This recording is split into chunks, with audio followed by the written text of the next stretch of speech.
Hello, fellow YouTubers, this is Yuto Moses, here to give you my 5 most disappointing movies in my collection, where I show you some movies that I kinda don't like, while others I rarely watched and didn't feel like going back to them.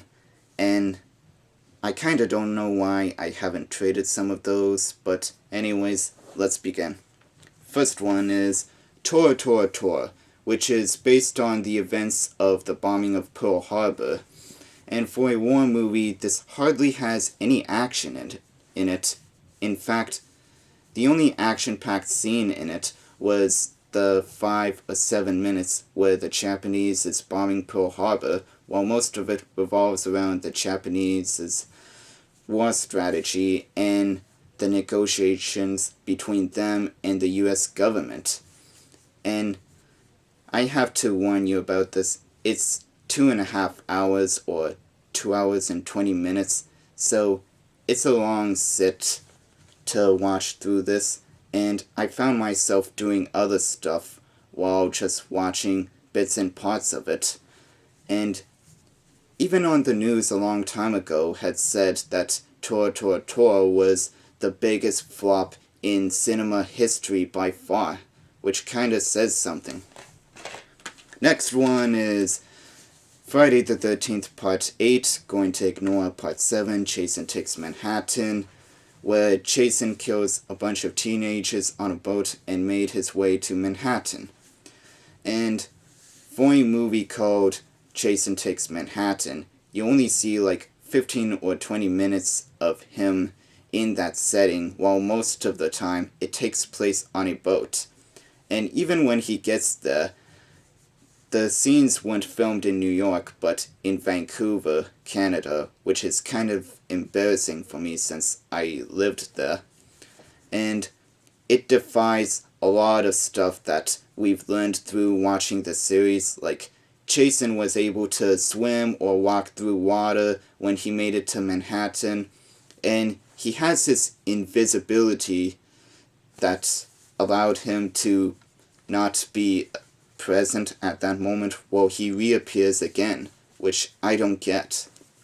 And we don't see him kill anyone in Manhattan, but rather on the boat. They were alright, but still. And the one thing that I want to bring up is that when Jason takes off his mask, he looks like a Muppet that's been burnt and was put together with paper mache. And it kinda looked really disgusting if you checked it out. Next one is Crash. I just want to start off by saying that I love David Cronenberg.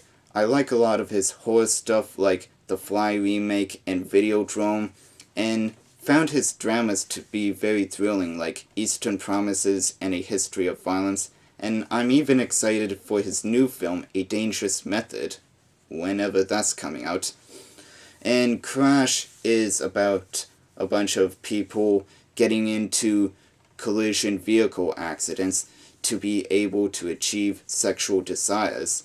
And they even found a club or guild that supports that sort of thing. While I was watching this movie, I felt like it was one of those movies that felt like it was about nothing, because all it's about is these people that have psychological problems that concerned with sex. And,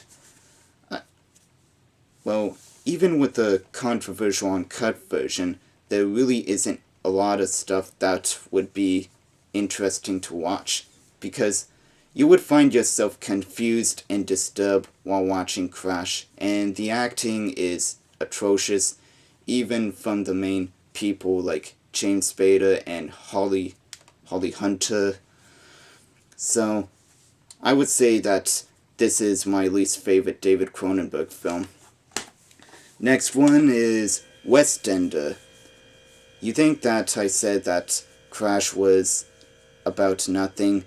Westender, it really was about nothing, but a knight traveling through different settings of the world, trying to redeem himself as a knight from when he lost his wife, his ring, and almost got killed by a bunch of bandits. I kind of don't know. It's been a while since I watched this. And basically we just see him walking through different settings, saying hardly any dialogue, and have little character interaction, if at all. It's just really hard to watch through this, and it's only an hour and 40 minutes, and it felt like 2.5, which says a lot. And I would give this movie another chance to watch if it wasn't for the fact that it doesn't work on my Blu-ray player. Yeah, I can't even play this on my player. I was able to on my regular DVD player, but it doesn't work on my Blu-ray player, so sucks for me. Last one is Baghead, which is a parody to these indie horror comedies where a bunch of friends get together and try and write a script for one while they're being stalked by this killer with a bag head. Really, this is just filled with a bunch of giggles and snuffs kind of laughs, and I just find it to be really boring because we just see them trying to write through a script while having little interactions with each other, and when the killer does appear, you better have your eyes on the screen the whole time because it's very unexpected and it's brief, and they're not really scary but rather surprising to find him there, if at all. And even the climax of the movie was just ridiculous as hell because of how the victims are just getting away from the killer. They're not even taking it seriously. So, Baghead is one of those movies I wouldn't recommend at all.